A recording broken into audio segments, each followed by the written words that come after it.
दिनेश दादा, तुला पहिल्यांदा कधी पाहिलं आठवत नाही. पण कदाचित व्हरायटी कॉर्नरपासून तू नजरेत आला असावा. तुझं ते बेफिकीर व्यक्तिमत्व तेव्हाच भावलं होतं. तुझी ती किंचित मळकट जीन्स, चौकड्यांचा हाफ शर्ट, ती 3-4 उघडी बटणं, तुझी ती एसदी, तुझं ते पिलियनवर बसून ड्राईव्ह करणं, एका पायावर पेलत तुझं ते एसदी गर्रकन वळवणं, एकूणच तुझ्या रक्तातच दादागिरी होती. असंच अधूनमधून तुझ्या अवतीभोवती रुंजी घालत आमचं बालपण आकारत होतं. तुझा जास्त सहवास सुरू झाला तो मात्र गणेशोत्सवातून. जुन्या पिढीकडून बॅटन हातात घेऊन सार्वजनिक श्री गणेशोत्सवाला भव्य रूप देण्याचं श्रेय नक्कीच तुला आणि तुझ्या डायनॅमिक मित्रांना जातं. तोपर्यंतही आम्ही लहानच होतो. गणेशोत्सवाच्या विविध स्पर्धांमधून भाग घेत होतो. राम मंदिरात खेळत होतो, बागडत होतो. रामाच्या पायरीवर रात्र गप्पा ठोकत होतो. पण हे सर्व करताना तुला आणि तुझ्या ग्रुपला जवळून पाहत होतो. तुमच्यातील विविध गुण कळत-नकळतपणे आमच्यावर संस्कार करत होते. तुझं वक्तृत्व, तुझं नेतृत्व, लोकमान्यांच्या स्वप्नातील गणेशोत्सव साजरा करण्याची तुझी आकांक्षा, तुझा एकूणच आवाका आम्हाला कधी कार्यकर्ता बनवून गेला कळलंच नाही. बरं, हे सर्व करताना तू मोठं असल्याचा कधीही आव आणला नाहीस. आमच्यातीलच एक बनून आमच्या मांडीला मांडी लावून बसलास आणि आमच्या हृदयात स्थान मिळवलंस. तशी तुला सर्वच विषयात रुची.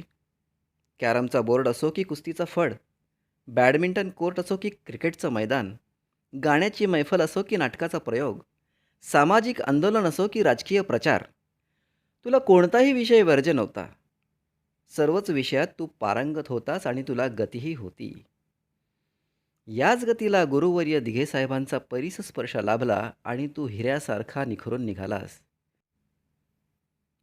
पहिल्याच नगरपालिका निवडणुकीत तू निवडून आलास आणि थेट नगराध्यक्ष झालास. ऋषितुल्य बबन काकांनंतर समस्त जव्हारकर, आष्टीकर काकांसारख्या अष्टपैलू व्यक्तिमत्वाकडे भावी नगराध्यक्ष म्हणून बघत असताना आपल्या दुर्दैवाने ते स्वप्न साकार होऊ शकलं नाही. परंतु संपूर्ण कसर तू भरून काढलीस आणि बबन काकांनंतर खूप वर्षांनी एक सर्वसमावेशक, कल्पक आणि दूरदृष्टी लाभलेली व्यक्ती जव्हार शहराची प्रथम नागरिक बनली. हा तुझ्या आयुष्यातला परमोच्च क्षण. आमच्याही. यानंतर तू मागे वळून पाहिलं नाहीस. तुझ्या प्रगतीचा आलेख नेहमी चढताच राहिला.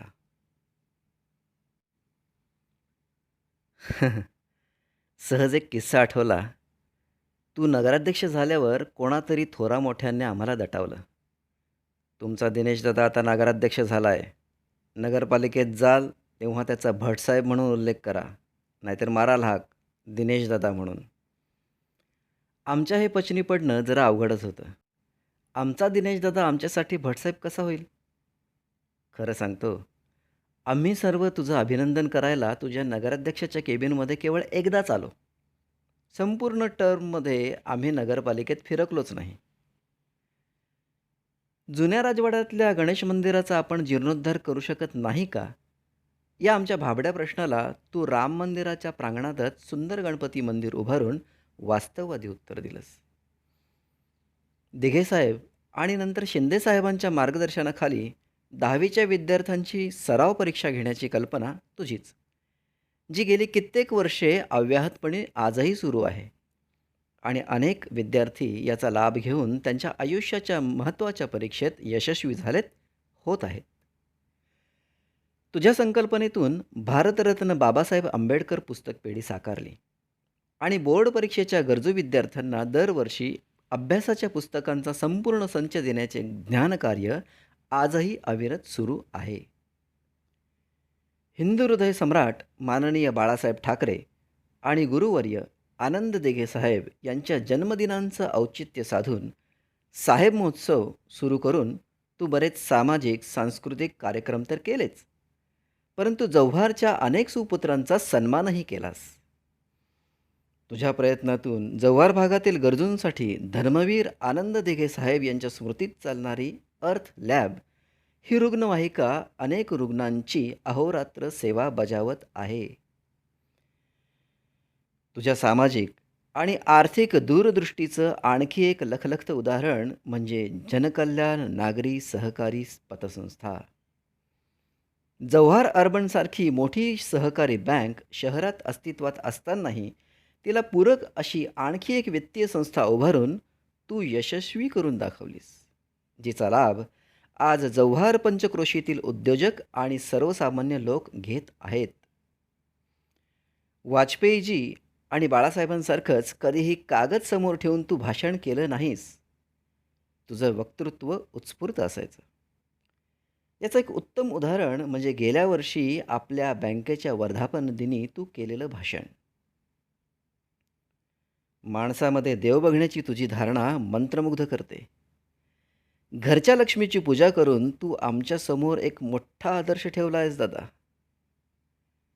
सर्वसामान्य कुटुंबात जन्म घेऊन तू असामान्य झालास. बाळांमध्ये बाळ आणि थोरांमध्ये थोर होऊन जगलास. दरम्यानच्या काळात इतकी धावपळ करत असताना तू स्वतःकडे, स्वतःच्या स्वास्थ्याकडे खूप दुर्लक्ष केलंस रे. आजारी असतानाही तुझं काम थांबलं नाही. खरा योद्धा. सतत कामात तू स्वतःला गुंतवून ठेवलंस, आजाराची तमा न बाळगता. पण पण अजूनही तू आम्हाला हवा होतास रे. दिघे साहेबांसारखाच तूही आम्हाला अचानक पोरका करून गेलास दादा.